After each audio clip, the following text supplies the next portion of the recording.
today I'm going to report about the materials and resources in teaching writing.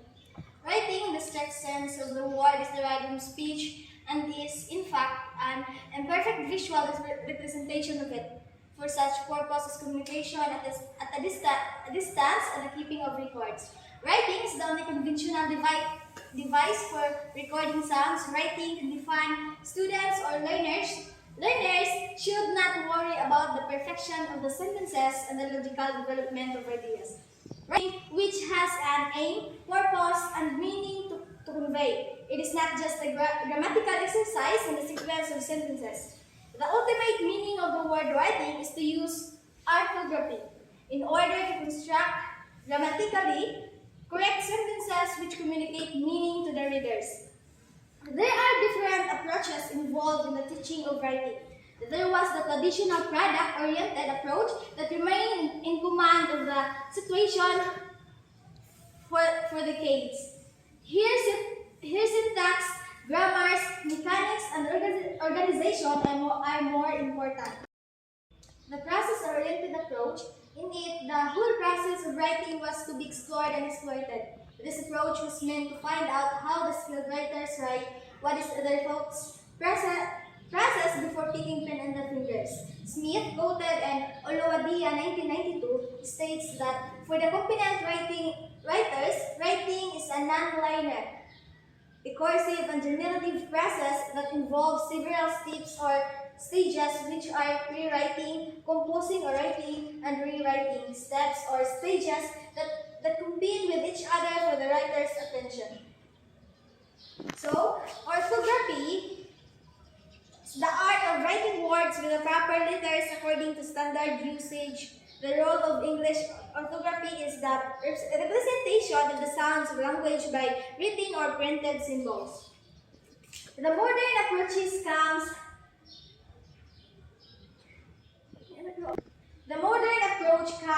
the chemistry of both the product and the process. It stresses three things. First, people write to communicate with readers.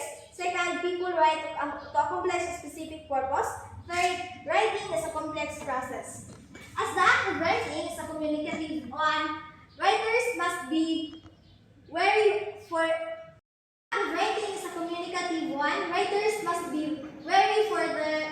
audience purpose and meaning. He need not be much bothered about form or style. The modern approach is based on research into how good writers write. Zaman quoted in Habiman and Wiria 1990 has described how good native writers of English write. So, the following are some of their findings. First, writers discover meaning through writing. Writing is a process of extending and defining an initial idea. The second one, writers often go back over what they have written before, moving onward again. Writing is a recursive process. And the last one, the flow of ideas of unskilled writers is often blocked by too much attention to form. The primary reason for teaching writing to students of English as a foreign or second language includes reinforcement, language development, learning style, and most importantly, writing as a skill in its right. Heimer 2006. In the following, we will explain materials that can be employed for teaching writing in language classroom. So, the approaches to teaching writing is the product-oriented process and the genre-based. The product-oriented approach, first is the writing, so we have the generation of meaning, linguistic and the following models, form over meaning, and prescriptivism. So writing is a one-shot learner skill. So the process approach are cognitive, linguistic, writing, generation of meaning, insertion. So generation of ideas, negotiation of meaning, creativity, fluency, development of voice, drafting, edition, and peer edition. Next is the genre-based approach. We have more awareness, genre analysis, awareness of audience needs and expectations, emphasis on scores, and text analysis. So in writing, the generation of meaning have cognitive, social, discursive, and linguistic. Next, the material to teach writing. Writing as a means. Through writing, students show their knowledge or mastery of a given linguistic items.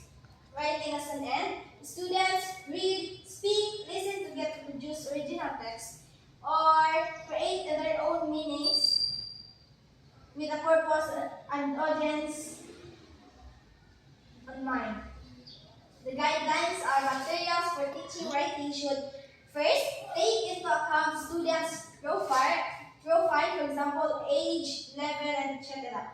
Next, the second one is consider the context and goals of writing instruction, the EAP versus English for general purposes. Next is create impact, be relevant, interesting, etc. Embed writing into a whole lesson, integrate writing to other skills, have clear instructions, and set achievable goals. The additional guidelines are materials for teaching writing should first acknowledge the stage of writing, second, provide a situation for writing as realistic as possible, third, raise awareness of audience, if possible, provide opportunity for products to be exposed to a wider audience. Next, provide input and activities for the generation stage or pre-writing. Next, allow learners to write and rewrite. Then guide the revising and editing stages. Then encourage peer reviewing and editing and editing. Next is the tools and other tips. Web blogs, wikis, discussion forums all give learners the opportunity to experience writing beyond the classroom for a real purpose and a wider audience. Next, give text to your learners not as models